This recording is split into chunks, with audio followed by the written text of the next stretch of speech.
So this is now an update for this box that I created. Now I've done a lot of changes here. So if you're new to this, check out the videos from before. For now, let's go over this set of scripts. This first one is going to be creating the box. I've organized it into this cluster where we can change the size. Here is the only thing to keep in mind. Say I change the size to be 100 by 100. Well, if we do that, then the lid needs to be moved. Now the way that we move that is down here, this lid location. I made it so you can kind of move that away. And we're not previewing the dimensions, which are down here. So I'll go to these, middle click, enable preview. And this, we can also change that location. Okay, so those are the kind of things that you need to keep in mind. Is if you increase the size of this, well, the offset of where the lid and where the dimensions are going to be need to be changed. So that's a pretty straightforward portion of it, which is this cluster. Now, what is a cluster? A cluster is an entire set of scripts organized by the inputs and the outputs here. Now, how do you know what's going on inside? Well, you can hover and you can see the entire set of the program that we have from beginning to end that gives us the outputs according to the inputs. Now, this lid cluster is the same thing as the box. The only thing that changes is the height, because that lid is going to be a specific depth. Unless you wanted to go right over the entire thing, that's something we could do. What we had to do was take the base rectangle and offset it, taking into account the depth of the lid and also a tolerance. So when you slip the lid on top of this box, it'll fit and it's not too tight. So those are the things that I made sure to do, which is basically taking the original box from an inside or outside face of box. So what happens is, if this is 100 by 100, that is actually the outside face of this box.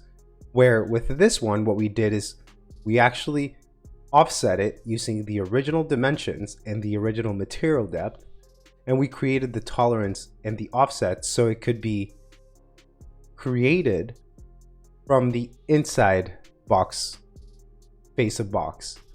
So with that being said, when you have this and this, now I'm going to go here to the group outputs. This way when I bake it, so let's flatten this one. This way when I bake these, they're actually going to bake in groups. So I'll go to bake. I'll take these lids. Let's bring it into Rhino. And let's take a look here. Let's move the lids right on top of the other. Here's a trick that I like to use. Since there's a tolerance and there's a center point and we need to make sure that it goes from center to center, I can use a diagonal. Go here to a different color. A diagonal from one corner to the next, making sure that you're accurate with your snaps. And this one will do diagonal, but the opposite way. So now we have this group that we're going to flip over using this rotation. Holding down shift, you can do 90 degrees. This would be 180. And now we can take this move it from the midpoint. Now you don't want nearest because that can mess you up. From the middle of this one to the middle of that one. Now we can select from left to right in this area, and we'll select the line segments. So with that, let's hide it. And now to double check to see if our work is good, we can go to clipping plane, vertical. We'll pick the midpoint here and create the section here. As you can see, we have the lid that fits right on the outside.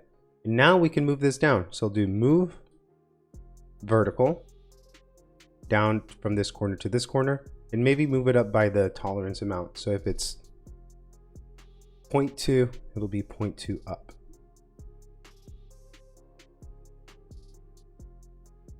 So that's that box portion. So if we take this and we hide it or move it in the opposite direction, let's say by 150, now we can type in shell, delete the section because it won't let us see the rest of the stuff. And now that we're looking at the script, we're seeing that, okay, the lid works, the base works. We'll delete them because we could always bake them again. And now let's go look at the interior dividers. So with the interior dividers, there are some particular things that you can consider when making divisions, right? You can divide by a specific number, saying like, I want each box to be, let's say, 50 millimeters or 5 inches. So then it would make them using that spacing. So that's what this does, spacing X, but I actually have it an override on it where we divide the length, the side, by the number, and that gives us the spacing. So if we said 4, it's going to create 4 different spaces. 1, 2, 3, 4. If we want 4 this way, so it'll be 4 and 4. So this determines how many spaces you have. This one would determine how big the space is. So if we want 5 spaces, then we could do spacing in the X direction. This is actually going to be very tiny because it's every 5 millimeters it creates it. So if we said we want it to be every 20. So these are spaced out at 20. So those are actually the important things to keep in mind is how do you want to subdivide things? Because there are different approaches and you can also have both as an option. Okay, great. So now we got the dividers. Let's do the same thing. Let's move some of these around. We got 4 by 4 spacing. Not using that one. Tolerance gap. This one's kind of tricky to see here in 3D. But if you look at top view, you'll see that we have the tolerance gap. The spacing tolerance is going to be, let's say, 0.05 or 0. It could just be perfect. So let's go to 0.1. Actually go back here so I can show you. Okay, so with this, let's go back to the entire thing here. And now we can take this, and this, and bake it together. Now, the layer that I had currently was layer 1, but let's change that. We'll create a new layer and change these objects to that layer. So these, how do they intersect? Well, they go like this. We ungroup that. You're going to see that this gets constructed like this.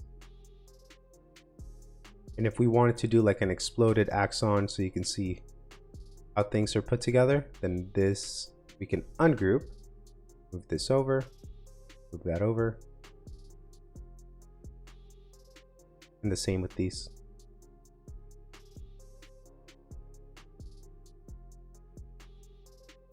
So all we're doing is building a big puzzle that we're able to put together, but the idea is that you can unroll these, cut them or print them with a 3D printer, and then you'll be able to change the sliders and have a brand new box every time.